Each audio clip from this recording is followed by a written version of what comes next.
This is RTV6 News at 5:30, working for you. And now at 5:30, first the pandemic and then a construction worker becomes a crime victim. Why that means he still can't work and earn a paycheck. And finally, a break from weeks of pretty dry weather is more rain in store.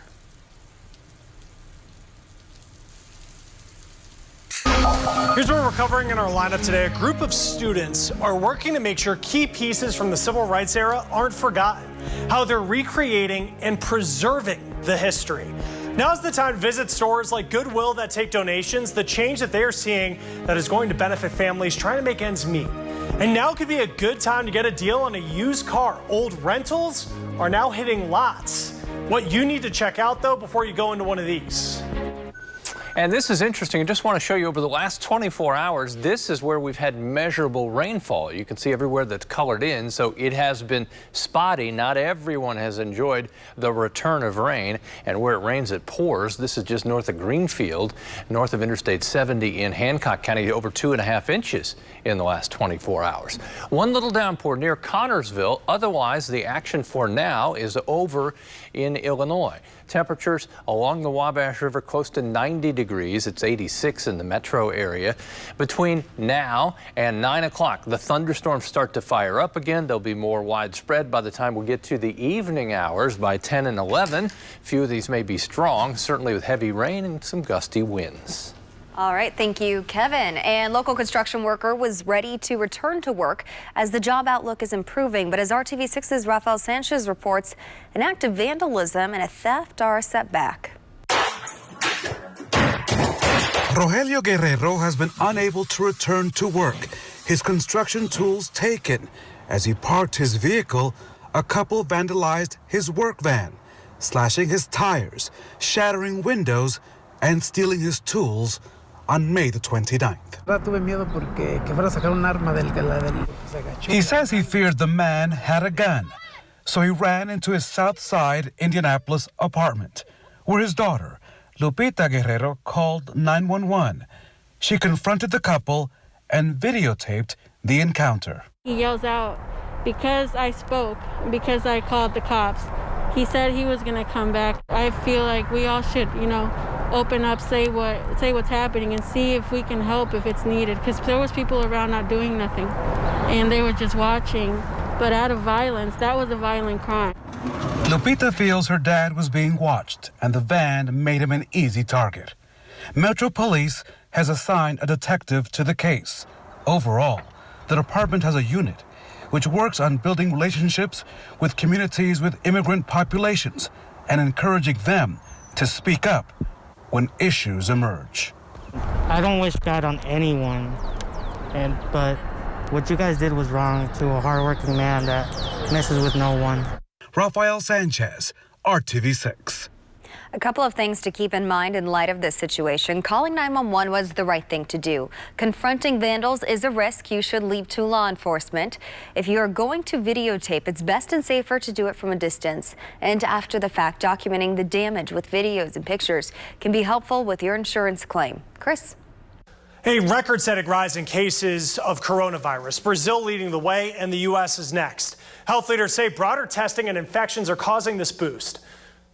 So what you would expect is that even though the number of positive cases will be going up because you test more, you would expect the positivity rate, which is the ratio of positive to total, to be actually dropping. Because as you expand more testing, you should be seeing fewer of these new people to actually have a positive result. Health experts with COVID exit strategy are looking at testing, hospitalization, and death rates to see which areas are getting better and which ones are getting worse. Now, you take a look at this map we have here, where you see the red, that's where it's trending poorly. Now, they focus on the positivity rate, the number of positive cases compared to total tested. Now, researchers think the place is heading in the right direction right now. They're being careful as they reopen. We know quite well, actually, how to contain this virus. It is about, identifying people who are sick or might have been exposed and might be asymptomatic, and making sure that they don't interact with others. They say social distancing is important to remember with the 4th of July holiday coming up. Also remember that coughing, sneezing, and shouting all of those things can spread the virus. They say outdoor activities are better than indoor ones, masks are important, and it's important to remember that young people, they're less likely to have symptoms. Topping the news feed, scientists are working on an easier way to take remdesivir. The FDA gave the drug an emergency approval to treat coronavirus. Gilead Pharmaceuticals is trying to find a way for people to inhale this drug. It says today it'll begin human trials in August. Right now it needs to be injected and it can't be used in pill form. The head of the WHO calling on world leaders to put their differences aside. He said today that leaders, they should not be politicizing coronavirus. He pointed to the 3 months that it took to see 1 million infections worldwide. The White House is scaling back its screenings for coronavirus. Tents where staff and journalists' temperatures were taken, they were removed today. The White House points to Washington, D.C. moving into phase 2 of its reopening process. All right, let's get back to our lineup. Some people with private student loans are now considering bankruptcy because of the strain of this pandemic. Who this option could be for and what you should be looking into before you do it. Easy, even Petey can do it. The University of Notre Dame is projecting a more than $100 million revenue shortfall for the upcoming fiscal year, in part because of the coronavirus outbreak. In a letter sent to Notre Dame staff, faculty, and students last week, University President Reverend John Jenkins and other top administrators cited financial and expenditures flat endowment payout, lower auxiliary revenue, and projected lower levels of philanthropy during the fiscal year that begins July 1st. People with private student loans are struggling because of the pandemic. They aren't eligible for the government's penalty-free repayment pause that's for federal student loans. About 70% of borrowers in a new survey from Student Loan Hero were successful in getting their private lender to give them a break after they asked. Nearly 3 out of 10 people in the survey say they thought about filing bankruptcy. Gen X has considered this the most. Now, you can discharge student loan debt in bankruptcy. What we're targeting is someone who usually had federal loans and private loans. And we are usually arguing that the private loans were taken outside the cost of education, and therefore they're just like any other debt, credit card debts and such, and they can be discharged. Now, outside the cost of education means more was loaned out than the person needed. The student loan lawyer that we talked with says that her goal with bankruptcy cases is not to necessarily get rid of the entire debt, but to make payments sustainable and affordable with an end date. Now, this option is an extreme measure and not for everyone. So bankruptcy is a last resort option because it will really force you as not only a student loan borrower, but as a citizen and a consumer to start from scratch on your finances. So your student loan debt shouldn't be the only reason that you would consider bankruptcy. One thing to consider first with private student loans is debt consolidation. You can work with a nonprofit credit counselor on that. There are also repayment assistance programs for private loans. Federal student loans have more options, including student loan forgiveness programs. For current students, make sure your FAFSA is up to date so it reflects your family's current financial situations. Then after that, contact your school's financial aid office. Explain your situation if your family has lost income as a result of the pandemic. Now, ahead in a lineup, a group of students are working to make sure key pieces from the civil rights era aren't forgotten. It's on their shoulders to tell these stories and to become not just the voice of the past, but the action in the present. How they're recreating and preserving this important history. Working for you. To most, it might just seem like a normal bench, but to those in Little Rock, Arkansas, it is a piece of history that reminds them of the racism our country's faced. Dan Grossman visited the students who made it as a way to teach others about the Little Rock Nine.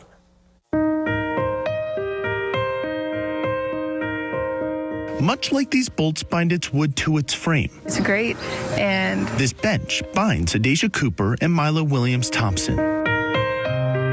It's not just a story of building a bench, but the retelling of the history. It created a bond, and it'll last for the rest of my life. The products of two very different friend groups and two very different backgrounds, the recent Little Rock Central High School grads met in their alma mater's boiler room. They have a voice in the community. It was part of the Memory Project, an idea concocted by former history teacher George West as a way to recreate and preserve the pieces of Central's civil rights history. It was going to be a one-year project, and it became, we couldn't stop after we saw the experiences that the students were having. Even though it's history, it didn't happen too long ago.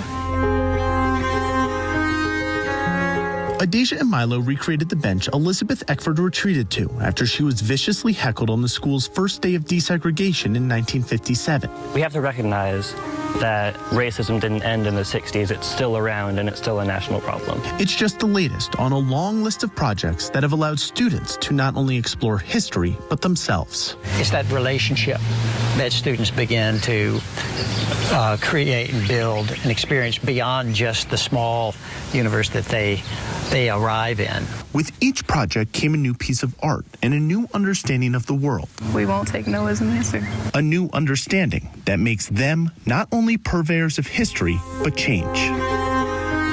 Being in a time where things are being recorded and there's so much more evidence of these inequalities, it's hard to miss. It's hard to dismiss. It's on their shoulders to tell these stories and to become not just the voice of the past, but the action in the present. In Little Rock, Arkansas, I'm Dan Grossman reporting. Dan, thank you. And there's a new focus on the importance of hiring minority school teachers. For so long, I think people have been uncomfortable having discussions about race and how that influences not only students, but teachers in a school setting where you're learning about what society is supposed to look like. Eric Duncan is part of the education diversity team at the Education Trust, a group that advocates for higher achievement of all students, particularly those of color or living in poverty.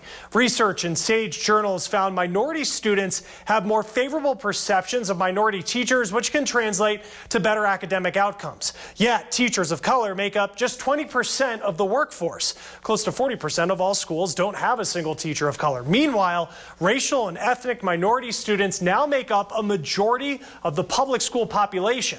Schools have made gains recently hiring more teachers of color, but retention is an issue because they leave the workforce at a higher rate than white teachers do.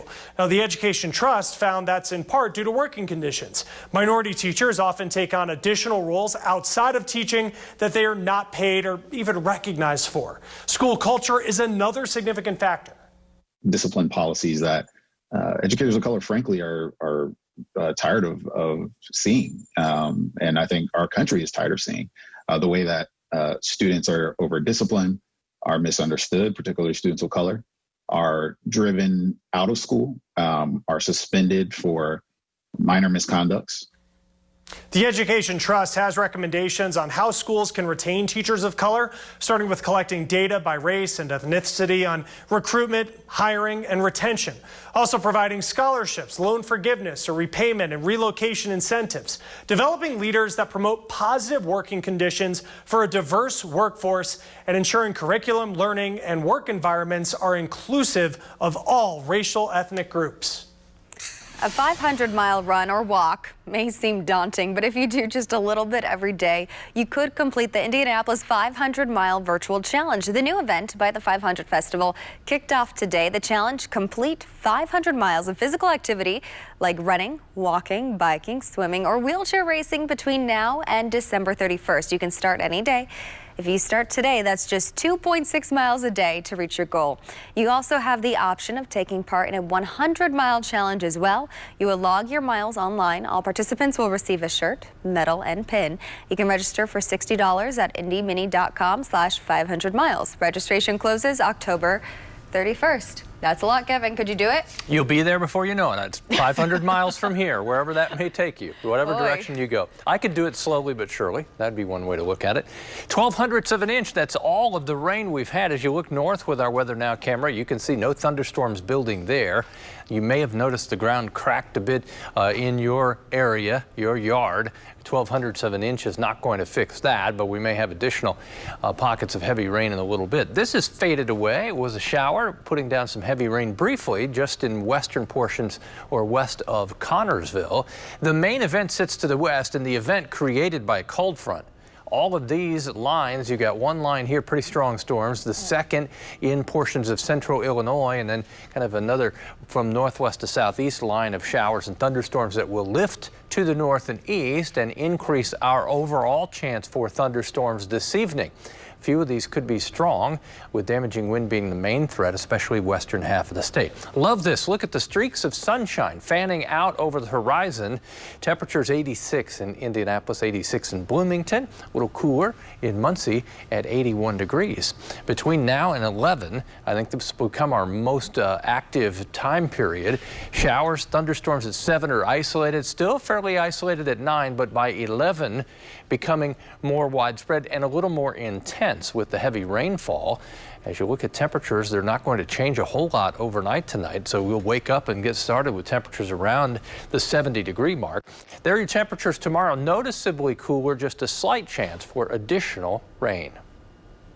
Well, those Zoom happy hours appear to be paying off. A new study says there was not an uptick in loneliness during the pandemic. Florida State researchers say social distancing, stay-at-home orders, they did help contain COVID-19, and they do point to the new ways that people have stayed in touch.